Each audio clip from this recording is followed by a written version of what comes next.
What happened? Week zero's in the books from Ireland. The team's got to come back and still finish out the string and play a season. And it's not over. So got to pick themselves up. We know what happened. We all witnessed it on Saturday. 31-28 Northwestern comes back and wins.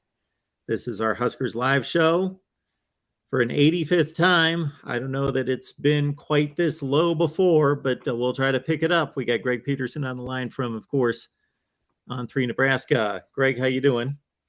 Hey, I'm doing great, Mark. Fantastic. Good. How was the trip? Unbelievable. Okay. Couldn't have been better. Nice. Yeah, I mean, except for the outcome at the very tail end of it. But yeah, I mean, such a great experience, and the atmosphere over there at Aviva Stadium was second to none. I mean, I had goosebumps pretty much the whole night. I mean, it was fantastic. Up until the onside kick, and then it all kind of went downward. Yes, my goodness. Saturday went, I guess. What went wrong? Oh boy, I don't. You know what? I mean, that's the biggest question: is like why do you do an onside kick there when you come down and you score, and then you get a turnover, and then you score again, and you're up by 11 points with 9 minutes left in the third quarter. Absolutely no reason to ever do that. Basically, Scott Frost just gambled the whole trip on that play, and yeah, I mean, just to put it into perspective, most of the night, as I'm on the sidelines and in the end zones, but when I'm on the sidelines during the game, I was next to Trev Alberts 80% of the time. I was talking to Trev Alberts while the game was being played. And, man, I'll tell you, when Nebraska was rolling in the first half, they're up by 11. And then once again in the third quarter, they go up by 11. And Trev Alberts is cheering on the crowd.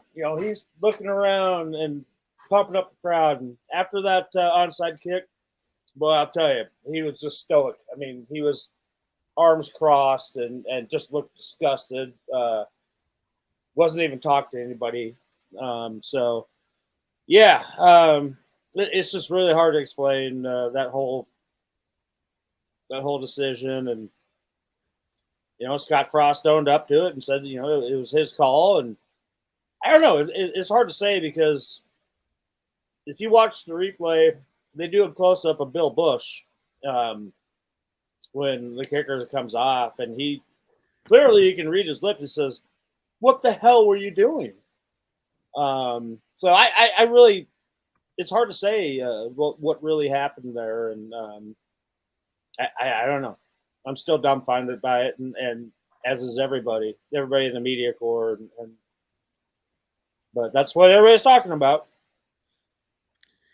So there's reason to run a onside kick because of game situation. If you're down by 1,000,000 points, obviously, if you're trying to mount a comeback, you've got to get the possessions back. Or let's say you're only down by a score, like a la Nick Saban, Alabama in the national championship game gets brought up in 2015, or the famous Sean Payton call against the Indianapolis Colts in the Super Bowl coming out of halftime down by a score, where you're thinking we want to flip possessions. We've got a really good play call. We feel confident. We practiced all week. Plus we're down a possession. We want to flip the game. We want to flip it in our favor. But as you just mentioned, Nebraska was down a field goal at halftime. They scored 2 touchdowns. They were outscoring all the momentum. I mean, the place was rocking in there. I can't even explain the momentum they had at that point. Sorry to interrupt you. And there you go. That was the result. I mean, that's what you do that in a preseason NFL game, or I saw comments that a Pee-wee coach wouldn't even onside kick right there. I mean, it really is. Okay, Scott Frost had mentioned something earlier in the week about a specific look that they had on the Northwestern kickoff team. But Yeah. you know what? If you watch that replay, it's a trap. It's a trap play. They line up that way on purpose. Mm. You're trying to do this. You just took all the momentum in the world, and you're playing against probably the best coached team in the Big Ten. I mean, they're ready for this stuff, and you just give it away to them. Give them the ball at the 50-yard line, and it's just pathetic what you do when you have that lead. And obviously, all night long, Nebraska couldn't stop the Northwestern running game. So why in the world are you giving them the ball at that point? And watch the replay. Seriously, that's a trap. They come up and they're ready for that. I mean, yeah, it's really hard pill to swallow, and boy, really ruined the trip, I think, for the whole team basically. And Scott Frost just kind of gambled everything, and now you're really you're really on the hot seat. You darn well better beat Oklahoma. That's all I can say. Yeah, got to win 2 games before that. They would be considered, I don't want to call them give me wins, but of course they're going to be a enormous favorite for the next 2 games. And then Oklahoma's coming up, as opposed to, and we talked about this, if they don't win the first game, then they have to win the next 2 games, but they can't win the next 2 games. Nothing can be gained from winning the next 2 weeks. It's been a broken record, really, with us, Mark. I mean, how many times have we said they had to win that first game? They had to start off the season with a win, especially you've had a fantastic week all week, and you're in the driver's seat, quite frankly, at that point. Yeah. And, and unfortunately, too, I mean, one of the bigger things, too, is that the tackling was just so horrible. And that it's become a theme. It happened in the spring game. I mean, there were holes opened up that you could drive a Mack truck through. We've been seeing this, so now there's tons of concerns now with that defensive front, and boy, you sure didn't expect that. And then all your leaders there on the defense come up with nothing really. I mean, there's absolutely no pressure on the quarterback. Garrett Nelson was basically invisible. He had one pressure there in the third quarter that resulted in a change of possession, and Northwestern just put a guy on O'Shawn Mathis all night long, and Caleb Tanner was really a no-show as well, besides a fumble recovery. So there's major concerns right now.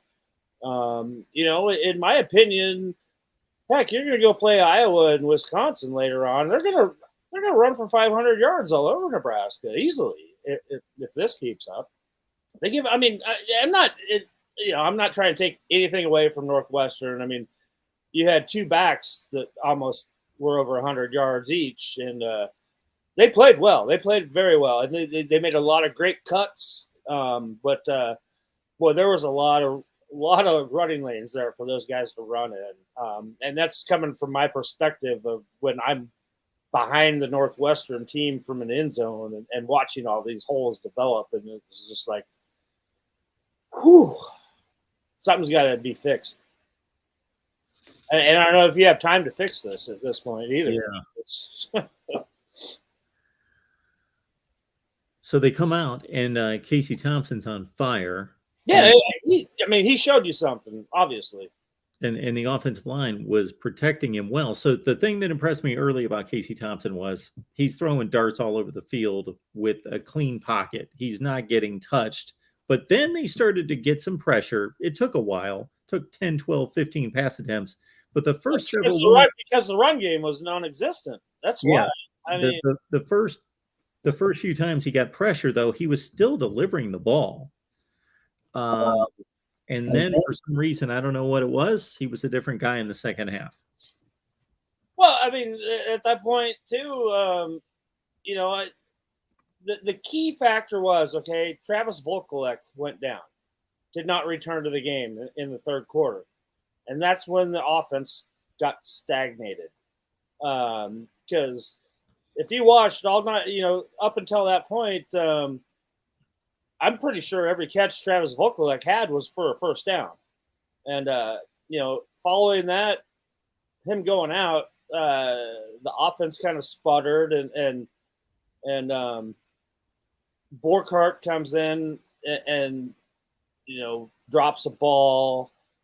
And I mean, obviously, if Travis Vokolek's not in there at the tight end position, they're in trouble. Hopefully, or luckily, it sounds like it's okay. He'll be back this week. But and then Casey had the 2 interceptions. Probably not his fault. Those balls should have been caught. Might have been behind on one of them, but still could have been caught very easily. And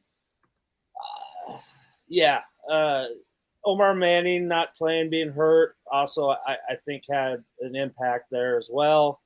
But you saw a lot of flashes. A few drop balls there kind of hurt there in the second half, but you saw a lot of flashes of what Trey Palmer can do, and Isaiah. Oh boy, he came up big, and hey, there's a lot to be happy about what you saw in that offense, but. You know what? We heard all year, or leading up to this for so long, the spring and the fall camp, that the running game. We're going to run the ball, and I didn't see that. They didn't dedicate themselves to the running back or to the run game at all. Thomas Grant had a phenomenal run for that touchdown. Right, he made an NFL cut to get open in the field, and that's phenomenal. And like I said, right now you've got all the momentum in the world. The stadium is just electric. The ATMs went down, and they had to end up serving free beer and alcohol to everybody and food, and they ran out of everything. And the beer snake that the Husker fans had, I'd never seen one that long. And they were having a great time. And boy, to just throw it all away like that, it was really hard because I thought I really, I felt the way they were rolling, even though they didn't have much of a run game going at the time. I thought with that 11-point lead, with 9 minutes left in the third quarter, I think you're doing pretty solid right now, because Northwestern hasn't really done a whole lot, except for being able to run the ball and then, hit a couple touchdowns early. But what you kick that ball deep, you pin them back down, let them get the ball on their own 20 and just, man up and play defense against them. And you've got the advantage right now. So it was tough. It was really tough. And then on top of everything, we do our post-game press conference. And so everybody's back in the media workroom working. And all of a sudden the security people in the stadium, and the Wi-Fi was horrible too. Uploading video was a nightmare from there already. And they come in and they're like, media center's closed. And, all the writers are like, what? They're all working on their stories. And I'm kind of happy because I can't get anything done there anyway. So I just want to go back to my hotel so I can actually get my work done. And so, the guy's like, media center's closed, the lights are turning off. And a few writers, I won't name any names, it's pretty funny, but it's like, what? Get that guy back in here, and he's like, nope, right here, hour and a half after the match ends, we close. Because they send all the workers at the stadium home an hour and a half after a match ends, usually. Yeah. They have there. So that just added on top of everything that was horrible about that loss. And, put it in perspective, we walked home. It was a 30-minute walk back to our hotel from the stadium. And so I stayed up all night and I got all my videos up and finished at 6:30 in the morning. had time to take a shower and run downstairs for a 5-minute breakfast before they picked us up to take us to the airport. So I had no sleep. Didn't sleep until I got home finally on Sunday night. So late Sunday night. It's been a whirlwind. For sure. Whirlwind for you. Not to mention sitting in the United Club. Yep. Waiting for our Chicago to Lincoln flight. And flight's getting delayed because, it was raining in Chicago. And sitting there at the end of the bar at the United Club, and some fool orders white wine, and after the bartender puts it down for him, he goes to grab it, and the thing spills all over me. Soaks my shirt and my shorts, and gets my computer wet. I was just sitting there texting on my phone, minding my own business, and all of a sudden, boom. So all of a sudden now I reek like white wine, and had to end up going, my coworker Robin said, "Hey, if you ever need an excuse to go buy more Bears gear, here's your chance." And so I went around. I went to like 4 or 5 places. They have no Bears gear out right now. It's football season. I don't understand that. But I ended up buying a sweet Blackhawks shirt to actually put on, and so I didn't have to stink so bad on the flight back home. And yeah, it was just a great ending to the whole trip, right? Oh man.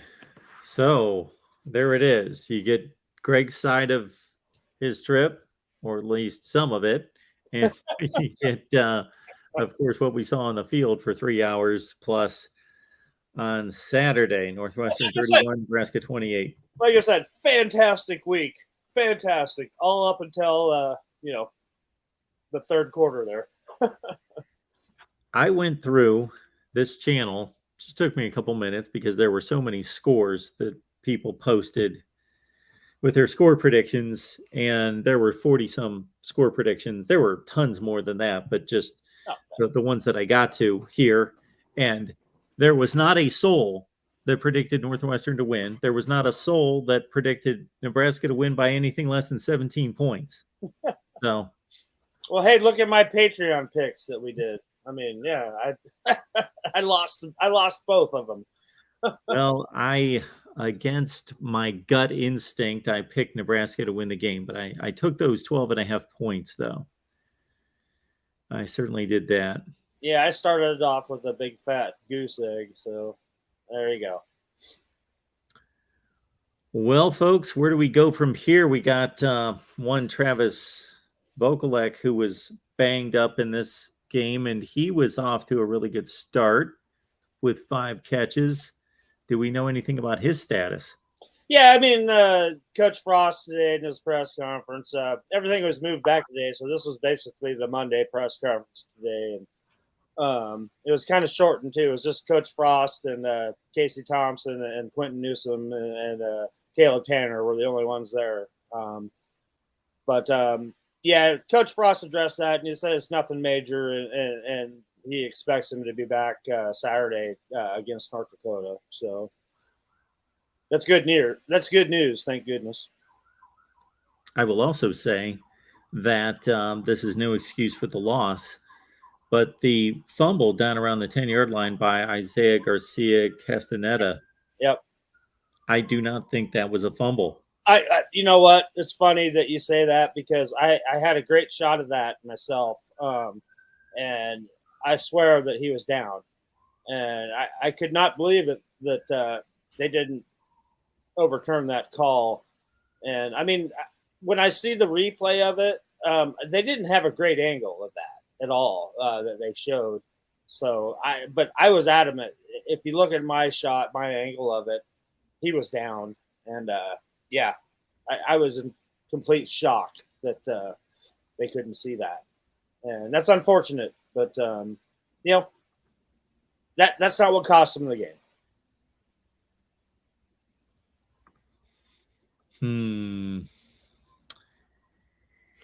Yeah, the other aspect of this, you mentioned the missed tackles; those were all over the place. The other thing that was a bit alarming, in addition to getting pushed off the ball in the run game, that we didn't see too much pressure on Ryan Helinski. None whatsoever. Yeah, it was just not there. And Northwestern did a great job of getting rid of the ball early, quick. Yeah. But then there was a lot of other times when Ryan Helinski had all day back there to throw as well. So yeah, it was like I said, the whole thing was kind of a disturbing performance that not at all what we'd been expecting going into the game from a defense that you thought was going to be pretty good. But hey, you know what, they better start figuring it out pretty quick here, otherwise they're in trouble. Yeah, so the Huskers go up early. They're up 14-3. And of course, if this season goes down the drain and if Scott Frost's tenure goes down the drain, I think that onside kick decision will be the thing that everyone will be. That will be the one lasting memory for not just Nebraska fans, for college football fans that just know, okay, what went wrong? And that's a lot went wrong way before that. I'm not just talking about this game. I'm talking about his tenure, but that will be the there's always one decision, one incident that everybody kind of thinks of, and that will be the one if things don't change. Well, and also during Scott Frost's press conference after the game was over, it wasn't lasting all that long anyway because it's a shared media room. So they were letting Nebraska use it, until Penn State was ready to come in, and they were getting Penn State, Northwestern was ready to come in, and they were out collecting their trophy. So Keith Mann, the SID for Nebraska, had said, one more question, and then a couple more questions got asked, and he's like, last one, and somebody asked their question, and you think it's over, and then all of a sudden, a reporter, an AP reporter, blurts in there, and he asks Scott Frost, he's like, would you have any intentions to step down since this isn't going very well? And you can just see the look on everybody's face, and just looking at the guy, it's like, seriously, you're asking that question? And this is after Scott Frost says, he answered that question, saying, no, there's no way. I love this university. I love this state, and blah blah blah. But it was just kind of funny that you got to understand the money involved in this. You can't really fire Scott Frost until after October 1st, and Scott Frost would never step down because he's given up his buyout money. So that's just like an asinine question, really. It just sounded like he's trying to belittle Scott Frost there, but I don't think he knew any better, seriously. All right, Nebraska fans, you've been hyped up for months and months and months and months trying to get to this point, trying to get to game 1, week 0. And so the outcome did not go as expected, but do not let that get you down. Let's have a good time tonight, and let's look forward to the rest of the season. It's only one game. It's a big loss, but it's only one game. A long season left to play. Also, keep in mind that our fine folks at Gene Arthur Associates are here sponsoring our show. We appreciate them being here. And of course, they provide you with the benefit of looking up your instant quote so you can benefit yourself, of course, as you look for insurance, home, auto, motorcycle, boat, RV, business owner policies, life, health, dental, and others. It's all covered. Contact Gene Arthur Associates. We've got the link in the description section of every video.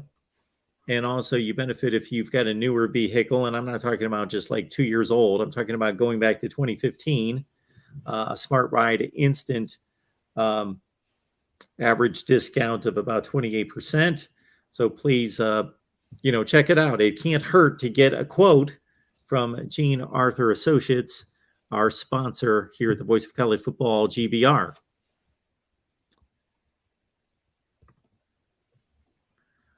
All right. What else? Who played well? Trey Palmer caught 8 passes. He did have a drop early in the game, but they still scored a touchdown on that drive, I believe. And man, the first half, Casey Thompson looked like, fill in your pro quarterback, Peyton Manning, whoever.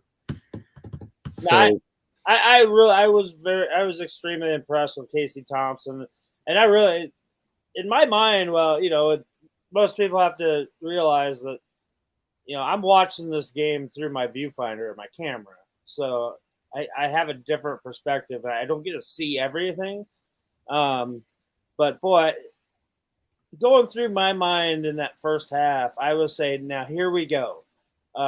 You've got a better version of an Adrian Martinez that isn't going to make the stupid mistakes and everything, and he gets that one that snap when he was in the shotgun, that snap that went off his hands and went up in the air, and he went back and he grabbed it and he hits Travis Bulklick for a first down. I mean, you're just like, wow, that was sweet. And then obviously that pass, later on when he started to scramble all over the place, he actually went out of my, the sideline was blocked. I couldn't even see when he turned back around, and then he found Isaiah down the field, which was right in front of me. It was actually a really cool shot the way it all came out. And you're thinking, boy, this guy can do it all. I mean, he can get out of any kind of a problem. But then, as that second half progressed a little bit, he got under fire a little bit. They got to him a couple of times, and he had those two interceptions again. Like, weren't really all his fault. But I liked what I saw from Casey Thompson, and you know what, he is. He came and talked today at the press conference, and he is such an impressive young man to listen, talk to, and he's played a lot of football. His age. I mean, he's an older guy. He's a mature guy, and he doesn't get rattled. And it was kind of funny today that he had even mentioned.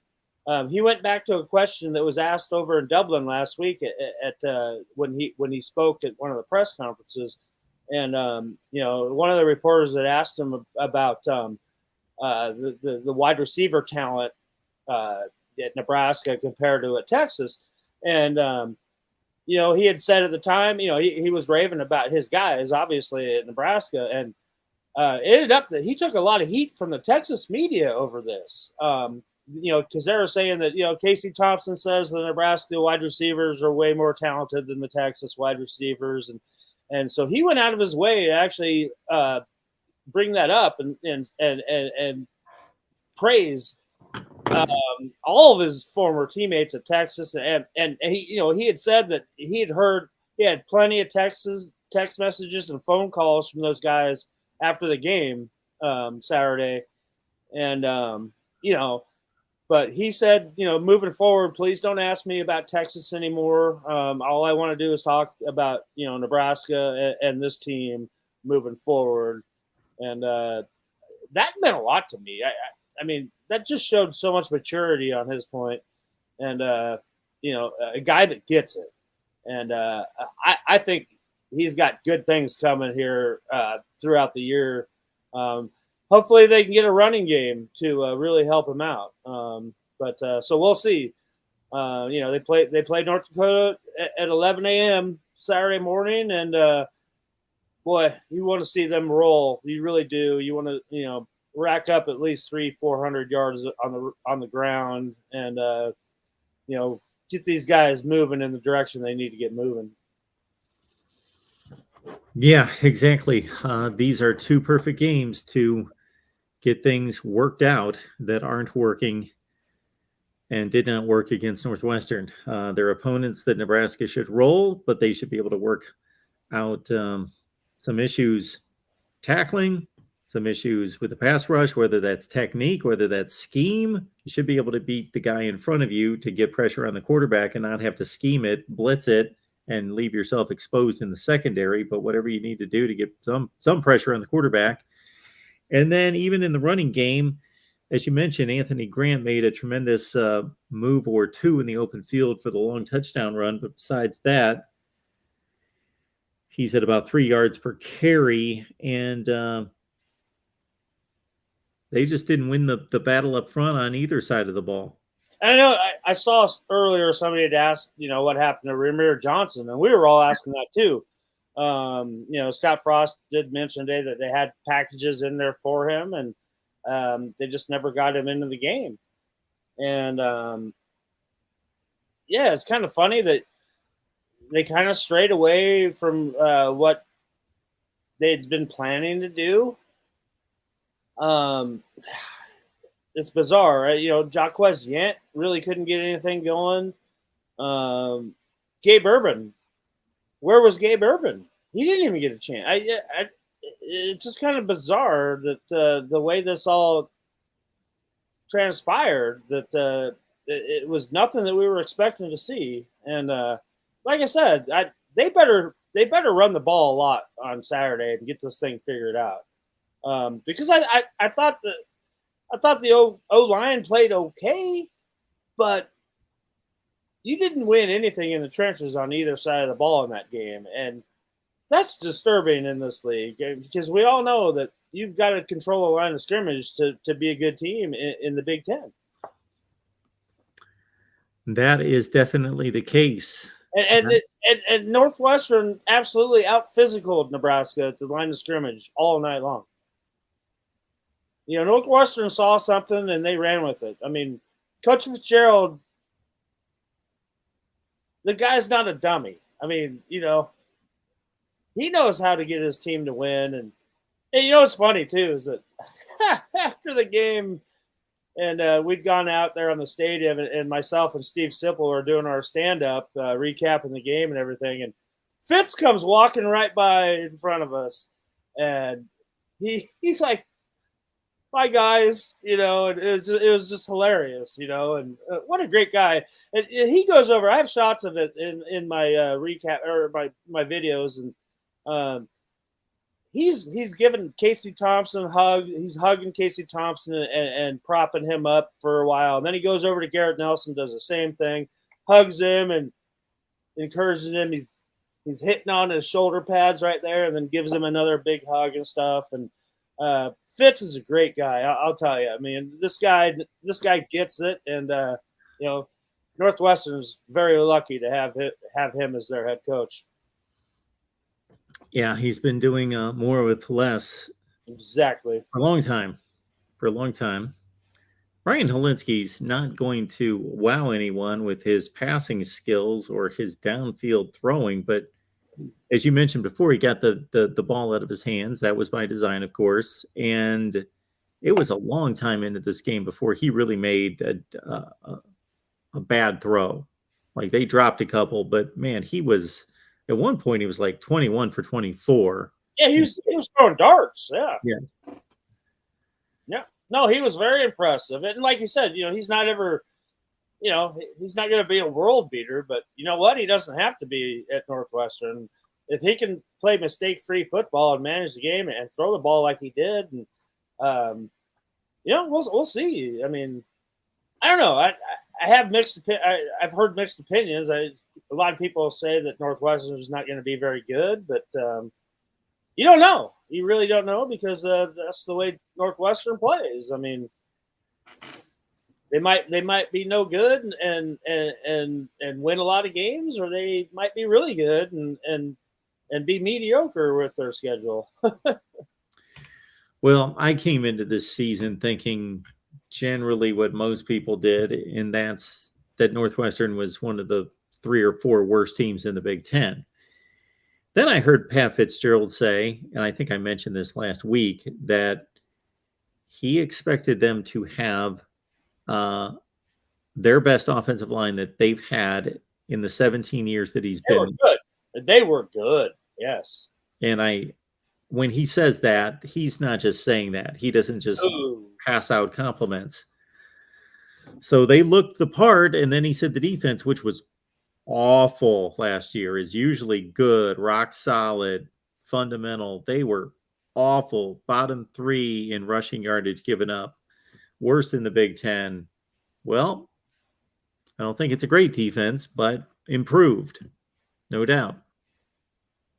2 running backs that can run the ball. They both ran for close to 100 yards. Yep. A quarterback who's going to be efficient. He's not going to like light it up for 500 yards a game, but he's going to be efficient and not miss too many throws or make mistakes. They're going to have to be reckoned with. Yeah, they're no pushover. We'll just put it that way. But, you know, the biggest question is, who's Nebraska? Yeah. I mean, yeah, we're all scratching our heads around here. That's for sure right now.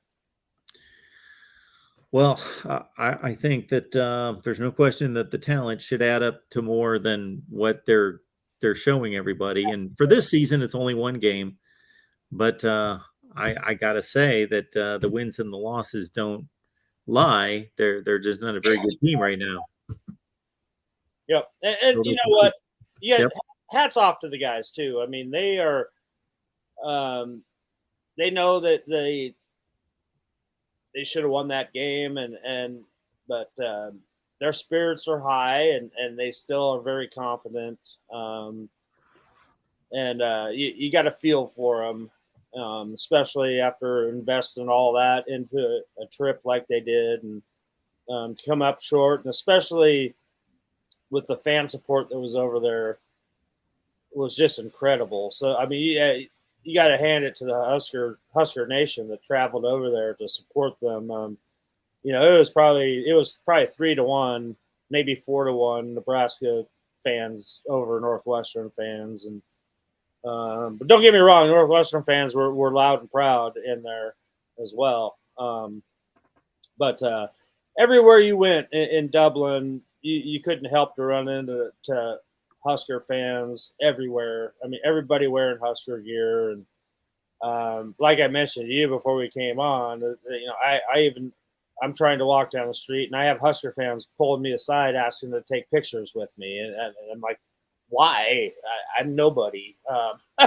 But just such a great fan experience there.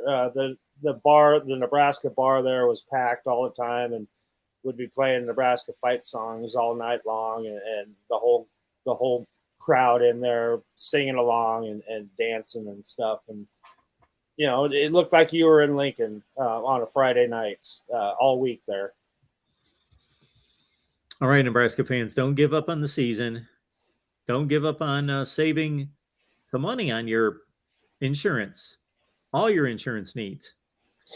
Go to www.jaainsurance.com. That's our fine folks at Gene Arthur Associates. They partner with us here at the Voice of College Football, GBR. And guess what? You're going to save some money. Give it a quote.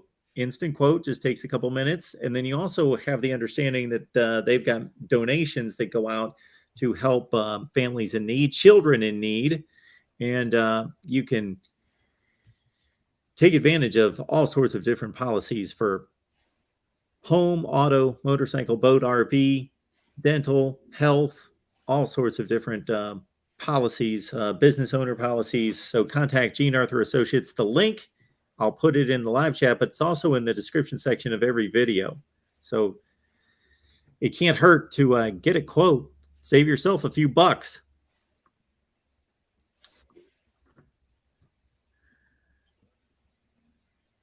All right. What else do you guys have for us? Dennis. Haven't seen Dennis for a while in the chat. And a number of people commenting about a coaching change. We're not going to touch that. Scott Frost is the coach of the team. We certainly know what position he's in. He may not make it through the season. We shall see. But as of right now, he's got the opportunity to win games. And yeah, that Oklahoma game is a big one. We knew it was going to be a big one, but now it's a big one from the standpoint of we thought maybe Nebraska's got a chance to get to 4-0 at that point, but now it's more of a must win. Everyone here on out's a must win already. Unfortunately, losing that game just caused the rest of the season to go that way. And no, your question there, it was just up. We've kind of debated this amongst ourselves that and I come to the conclusion that if Trev Alberts fires Scott Frost here, say after the Oklahoma game, logic tells me it'd be Eric Shenander who would take over as the interim head coach for the rest of the season, since he's been here longer than Mark Whipple, and but you never know. I mean, Mark Whipple obviously has the credentials that would be able to do that, but hey, you hate to speculate about this kind of stuff because we don't know what's really going through Trev Albert's mind right now. I mean, I'm not a mind reader, but I can read faces pretty well. Absolutely. Now we've got North Dakota, not North Dakota State, who's the big power in the FCS, but I'm not going to pretend to know anything about North Dakota. Haven't researched them. Don't know if they're going to provide any kind of challenge. I think I think they mirrored Nebraska last year. I think they lost all their games by within one score, just like Nebraska did. So Fighting Hawks. Yeah. Scott Frost had mentioned something about that today. He said, I don't know how you do that. Lose all your games by one score. Yeah, so it's going to be a second game for Nebraska, of course. It's going to be the opener for North Dakota. And if we look at 2021, they finished at 5-6. Let's see if they played anybody in the Power 5. No. FBS, Utah State, they lost 48-24. Everything else on the FCS level. Yeah, I mean, it should be a feel-good game for Nebraska, obviously. But you got to play the game, right? Yes, you do. Seriously, though, I mean, the fan base, everything needs something to feel good about, and to put Ireland behind them and come out and have a good time on Saturday morning and, see Nebraska do what they're supposed to do. So I'm pretty confident they will, because they really are, after talking to them after the game and hearing from some of them today, especially Caleb Tanner, very passionate about his words today and how he feels. And, speaking for the defense, they feel like they let everybody down. And I could tell, I mean, Garrett Nelson was pretty devastated after the game, coming up, without one of his better games in his whole career, college or high school. And you just tell the passion and the effort that these guys have put into it, and they still think they're a very good team. But you just feel for these guys, what they had to go through, and to kind of just for it to be ripped away from them the way it was. It really is a shame, the way that things turned out. All right, folks. Don't see any other